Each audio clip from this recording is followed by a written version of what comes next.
Bonjour à tout le monde et très heureux de pouvoir continuer avec vous cette série de podcasts sur la vie et le ministère de Jean-Marc Taubois. Alors, dans les 3 premiers épisodes, nous avons abordé les précurseurs, ceux qui ont influencé toute sa vision spirituelle. 3 épisodes qui, certes, n'ont pas encore permis d'aborder directement la vie de Jean-Marc Taubois, mais au travers desquels nous avons pu découvrir une dynamique spirituelle méconnue, la plupart du temps, et puis surtout, les personnages qui en ont été les principaux acteurs. C'était non seulement leur rendre hommage, mais d'une certaine manière aussi, leur rendre justice pour les fondements qu'ils ont posés et sur lesquels d'autres ont bâti plus tard, dans la méconnaissance absolue de l'œuvre des pères fondateurs.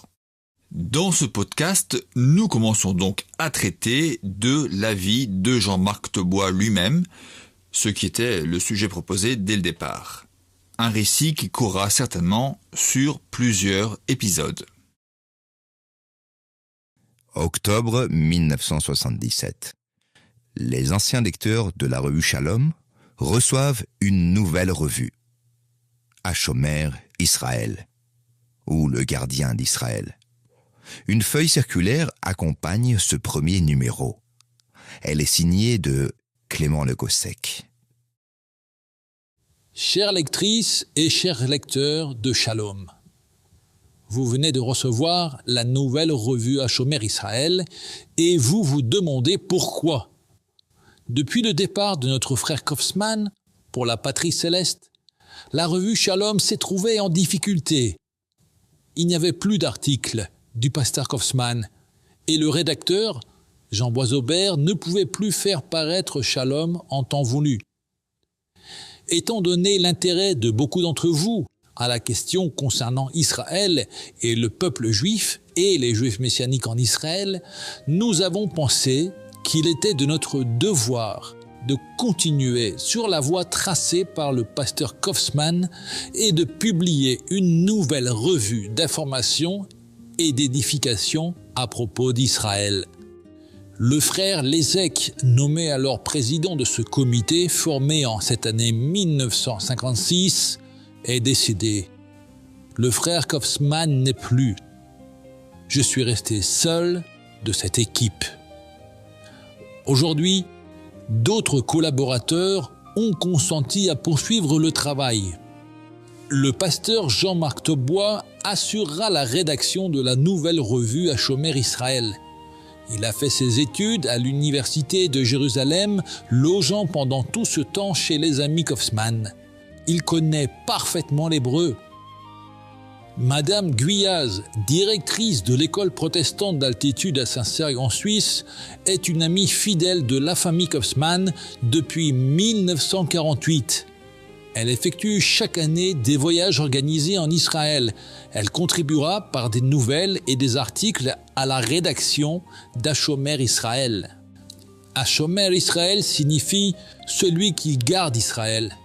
Dieu vous gardera aussi, vous qui aimez Israël. Ensemble donc, continuons à aider Israël.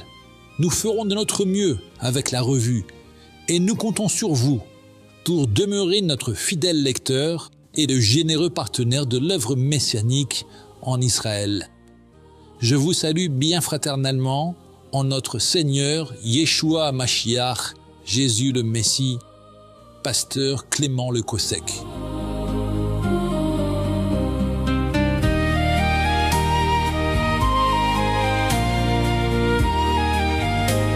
Hashomer Israël. Cette revue, en format A5 pendant de longues années, et qui en 1985 prendra le nom de Keren Israël, restera certainement le cœur de l'œuvre de Jean-Marc Taubois et disparaîtra d'ailleurs avec lui. Mais commençons à raconter la vie de cet homme au ministère si singulier. Cet amoureux du pays d'Israël, grand spécialiste de son histoire, de sa tradition, de ses saintes écritures.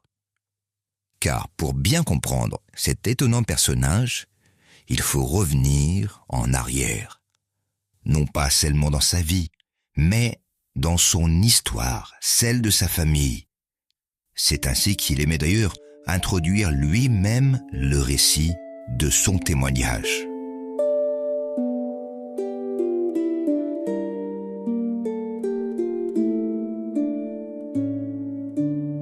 Nous sommes en 1715, sur une route non loin de La Rochelle. Pierre Sozo et Marie, sa femme, marchent dans la pénombre. À leur côté, serrés contre eux pour atténuer la peur qui les tenaille, leurs 2 enfants, qui portent le même prénom que leurs parents, marchent dans le plus profond silence et dans la plus grande discrétion. Car la famille Sozo est huguenote, originaire du Poitou. Pour la seconde fois, Pierre, le père, a décidé de fuir la France. Car son beau-père, le père de Marie, sa femme, a été arrêté il y a peu par les dragons du roi pour hérésie. Il était membre de la RPR, la religion prétendument réformée. Il a été envoyé aux galères, l'une des plus terribles condamnations pour un huguenot. La famille Sozo avait donc quelque temps auparavant tenté de rejoindre Amsterdam. Hélas, elle fut arrêtée à la frontière et, chose étonnante, elle n'avait pas été plus inquiétée. Ce soir-là, donc, Pierre voit au loin briller les lumières de La Rochelle. Papa, je suis fatiguée. J'ai mal aux pieds. Chut, pas de bruit. On arrive bientôt. Là-bas, il y a une auberge à l'entrée de la ville. On y sera en sécurité. Pierre, reste bien près de nous. Tu pourrais te perdre dans le noir.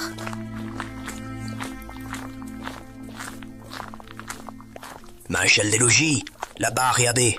Des ombres sur la route. Cachez-vous et tenez-vous prêt à intervenir à mon commandement. Halte là! Une famille, maréchal des logis, en pleine nuit et sans lampe. Certainement des huguenots en fuite. Attrapez-les! Nous les amenons à la sénéchaussée! Condamnée pour récidive, la famille Sozo est emprisonnée à la tour de Niort. Pierre le père et Pierre le fils, alors âgés de 18 ans, sont un peu plus tard condamnés aux galères perpétuelles, tandis que les 2 maris, mère et fille, sont enfermés à vie dans un couvent de la région de Poitiers. Nous sommes en 1715. Le roi Louis XIV vient de mourir. C'est la fin de l'usage des galères et de l'âge sombre des galériens. De plus, les lois s'assouplissent. Le jeune Pierre Sozo sera alors libéré à cause de son jeune âge. Le fils, mais pas le père, qui à l'âge de 45 ans, accomplira quant à lui environ 4 ans de galère parmi les derniers galériens.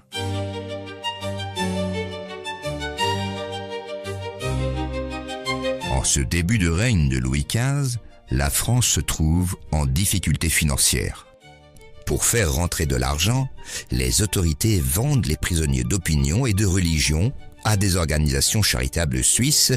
De cette façon, Pierre Sozo eut le privilège d'être racheté par des chrétiens suisses. On ignore en revanche si sa femme, sa fille et son fils purent le rejoindre là-bas à Genève. J'ai le sentiment d'être privilégié par le fait que j'ai eu cette grande lignée de témoins dans ma famille. Et souvent, quand j'ai connu des moments difficiles, j'ai souvent pensé aux terribles épreuves qu'avait subies cet homme et le témoignage qu'il avait donné à Jésus-Christ malgré les épreuves et les difficultés qu'il avait connues.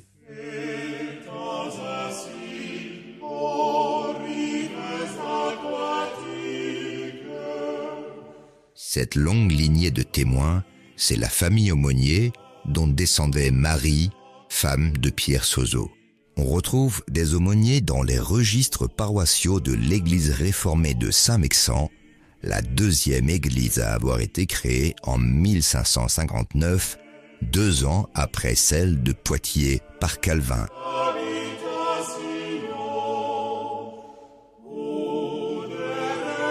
Les aumôniers connaîtront les épreuves, les persécutions, les dragonnades.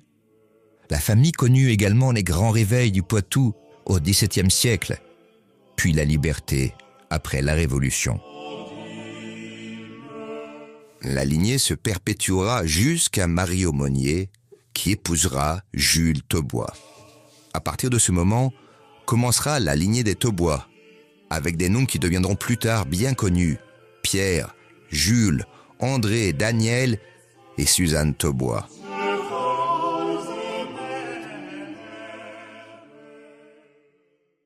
C'est donc à Niort que naît le 6 juin 1944 le petit Jean-Marc Taubois, fils de l'aîné des frères, Pierre Taubois.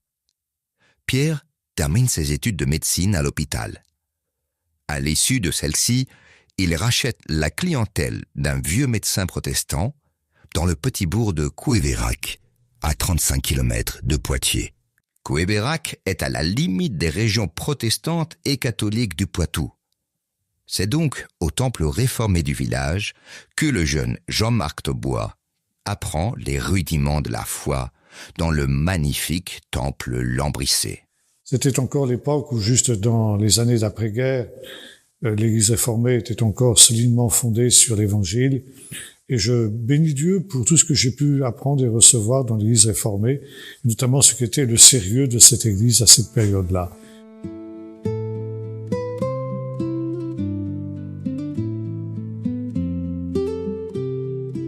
C'est à cette époque que lui vient un désir, comme un rêve d'enfant.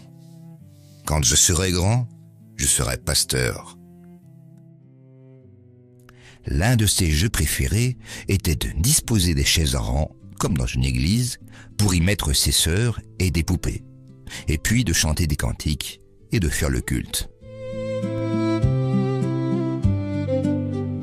Les années douces de l'enfance se passèrent pour le jeune Jean-Marc entre ses deux sœurs cadettes, Hélène et Lucille, dans la douceur du Poitou, les canaux du marais Poitevin, les vacances à Saint-Georges-de-Didonne près de Royan et sa vaste plage, et la maison bourgeoise que ses parents achetèrent toujours à Couévérac et qui fut pour lui un paradis.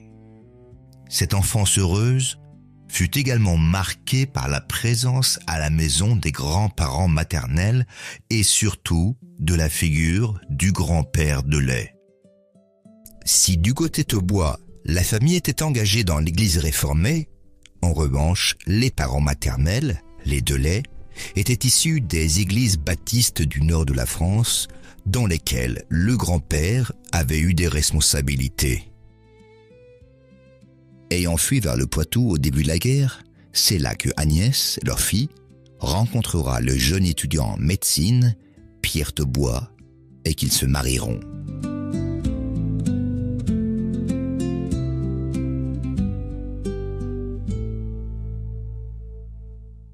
Les parents décideront alors de rester auprès de leur fille unique et emménageront dans la vaste maison familiale.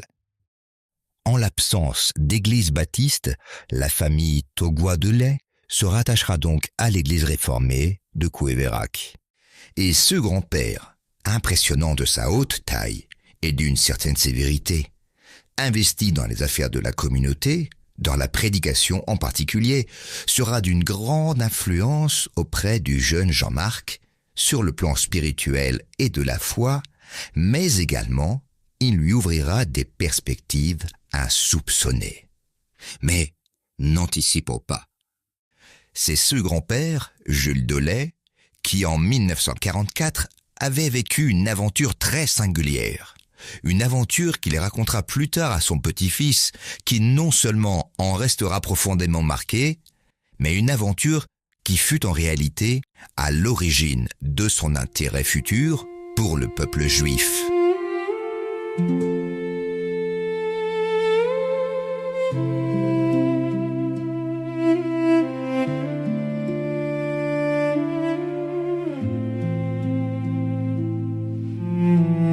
Joseph Carpel, un jeune enfant juif âgé de 9 ans et originaire de Champagne-sur-Marne, avait dû fuir sa région et quitter sa famille pour échapper à la police française, engagée à arrêter les Juifs pour les livrer aux Allemands. Recueilli par Henri Vincent, un pasteur baptiste, en 1942, Ce dernier avait transféré l'enfant dans diverses institutions, familles et régions au cours des années. Et puis, en 1944, c'est à Pamproux, dans le Poitou, qu'arrivait le jeune Joseph. Un dimanche matin dans le temple, à la fin du culte.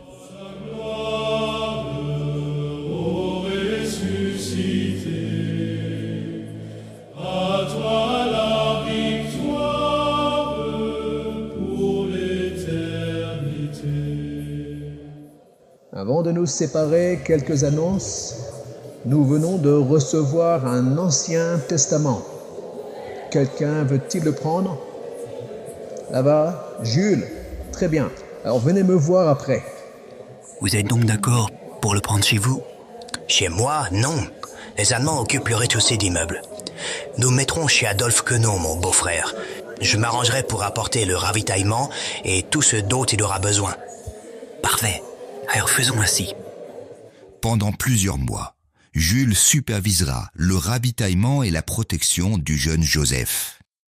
La guerre finie, les deux beaux-frères ramèneront l'enfant caché à ses parents.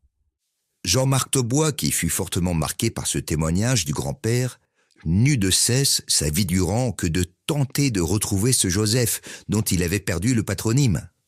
Il laissa même à Yad Vashem, dans l'un des livres d'or, un message comme une bouteille à la mer pour retrouver l'ancien enfant caché.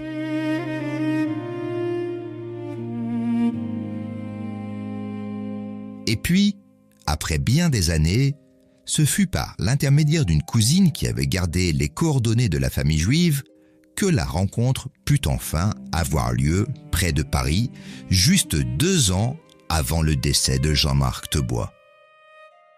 Une rencontre bouleversante, comme une quête enfin achevée après presque toute une vie de recherche.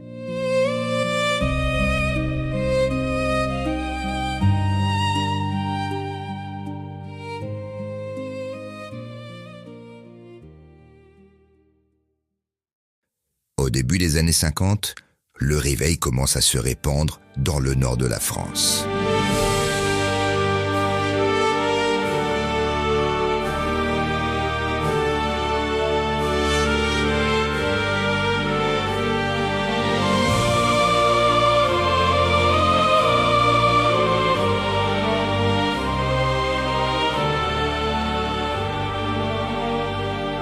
Les malades étaient guéris.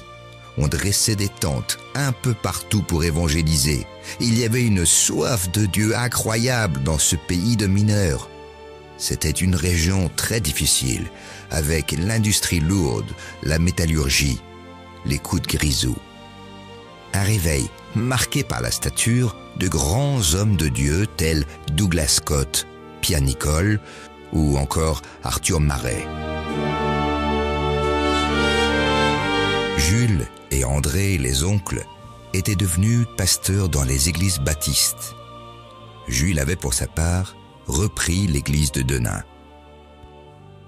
Le jeune Jean-Marc, dans la dizaine, accompagnait régulièrement le grand-père de lait qui revenait au pays pour affaires, mais aussi pour l'œuvre de Dieu.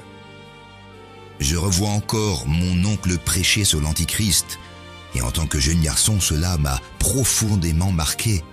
Je me souviens aussi d'avoir assisté à 52 baptêmes dans la même journée. Et puis, ce fut aussi le temps des grandes rencontres familiales dans la vaste maison, une ancienne colonie de vacances en fait, achetée par Pierre Taubois à Saint-Georges-de-Didonne, tout près de Royan. Des rencontres avec les grands-parents, les tantes, les oncles, les cousins, qui se retrouvaient pour des temps de repos, mais également d'intenses moments spirituels marqués par les cultes du matin.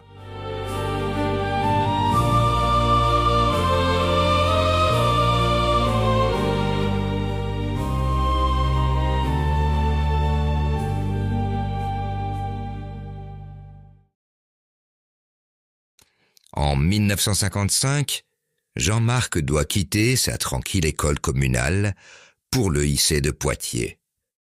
3 ans plus tard, une annexe de l'église baptiste ouvrait à Poitiers, tout au fond d'une impasse.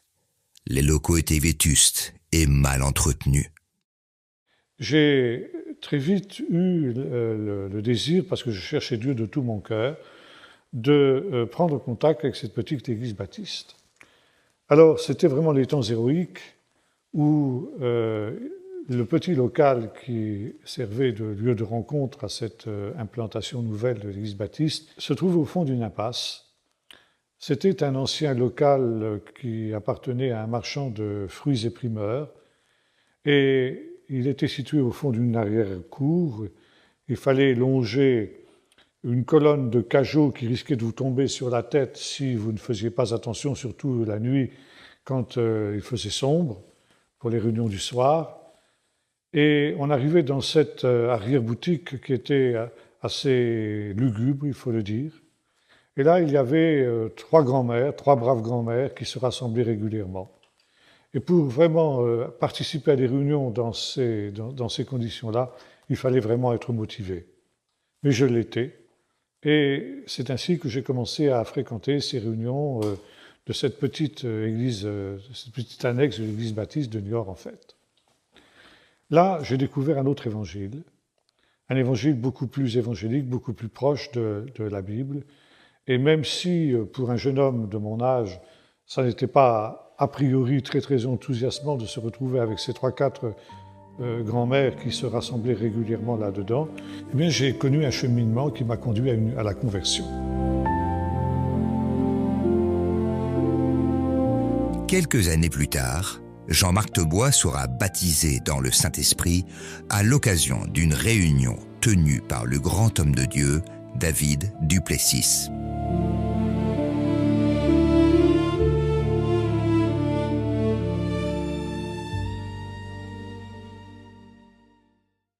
Et puis, en 1961, il survient 2 événements décisifs dans la vie de Jean-Marc Thebois. Le premier se déroula au lycée de Poitiers.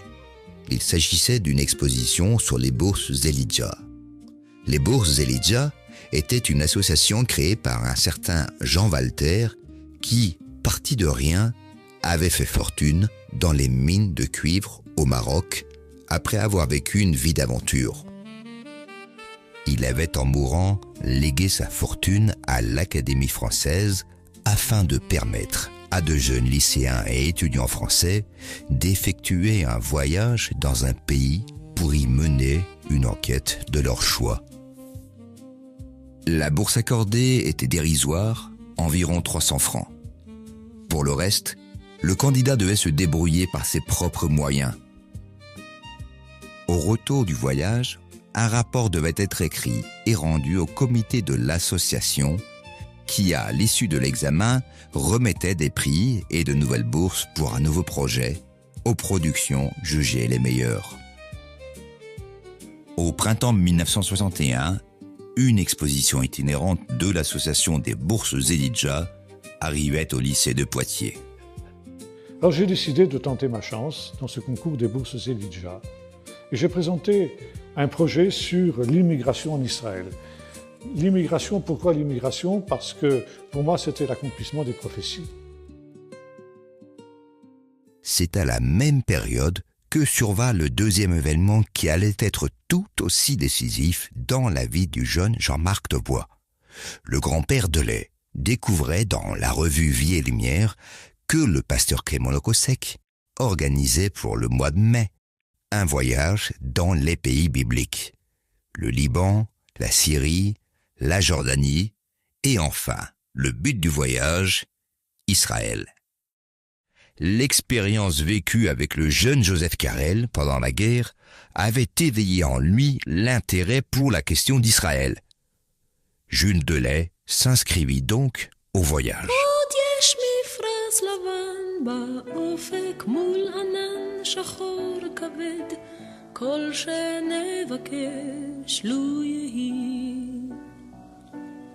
Et là, quand il est rentré de ce voyage, il a été absolument enthousiasmé par ce qu'il avait vu.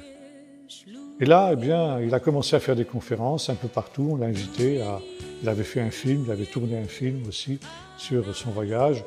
Et il a été amené à passer ce film dans différents endroits où on l'invitait, aussi bien dans les églises baptistes que dans les églises réformées. J'étais un peu son opérateur cinématographique, c'est moi qui projetais le film, si bien que j'ai appris à connaître ses conférences à peu près par cœur. Et soudain, le désir est né en moi de me rendre aussi sur les traces de mon grand-père, de connaître ce pays d'Israël. À la rentrée des classes de l'année 1961, Jean-Marc Taubois met la dernière main au projet de 25 pages qu'il doit présenter parmi les 300 candidats sélectionnés sur toute la France. Et advienne que pourra.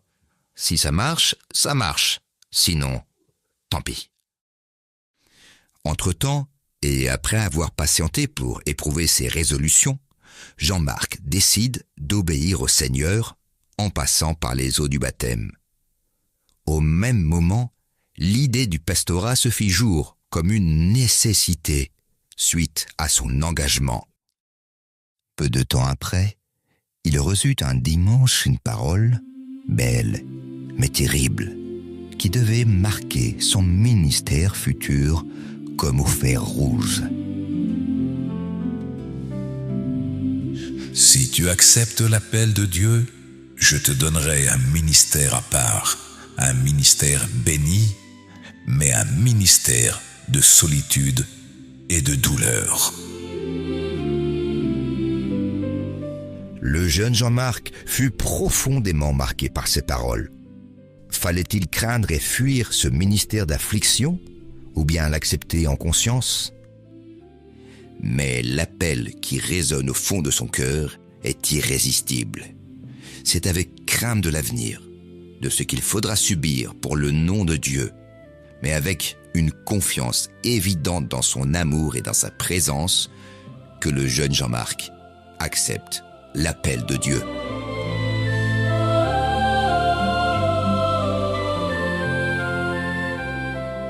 Oh Jésus, je t'aime, je te sais à moi. Oh quel charme extrême me retient à toi. Les plaisirs du monde ne m'attirent plus. Ton amour m'inonde. Je t'aime, ô Jésus.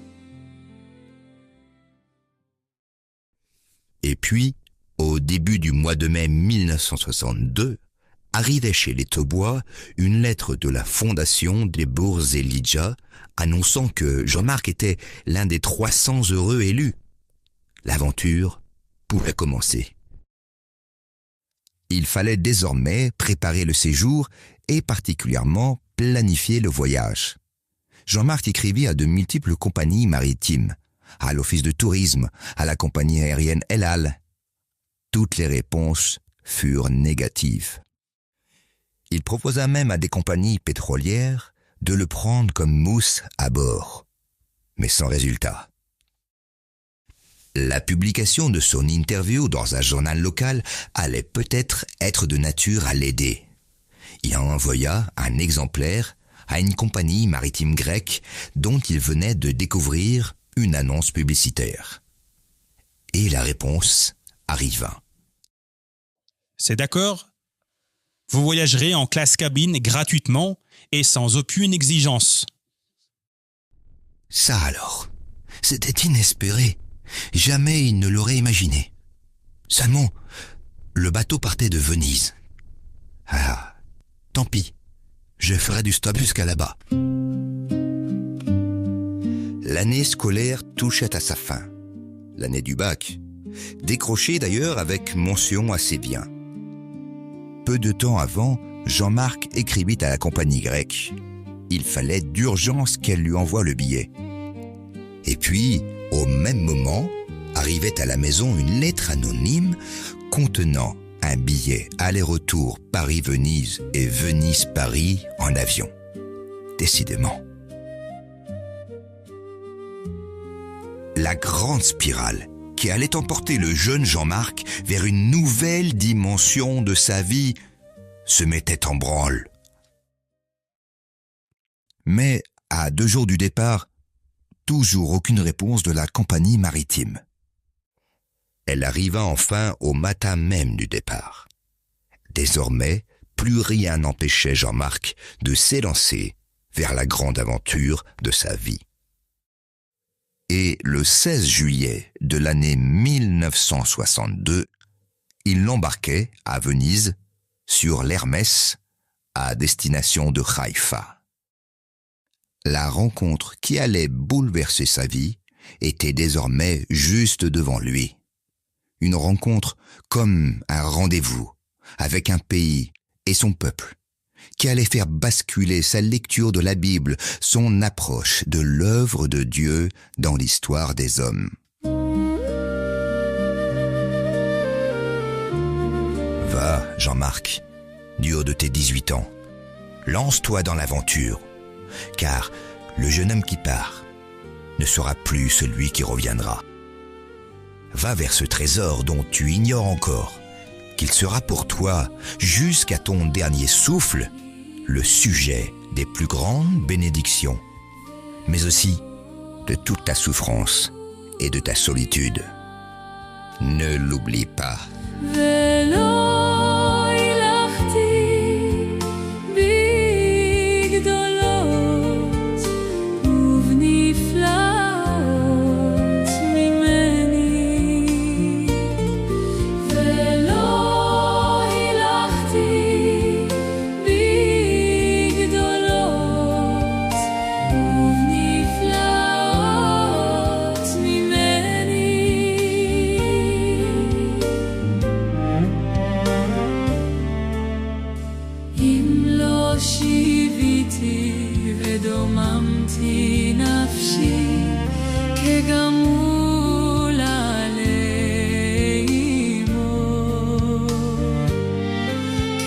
que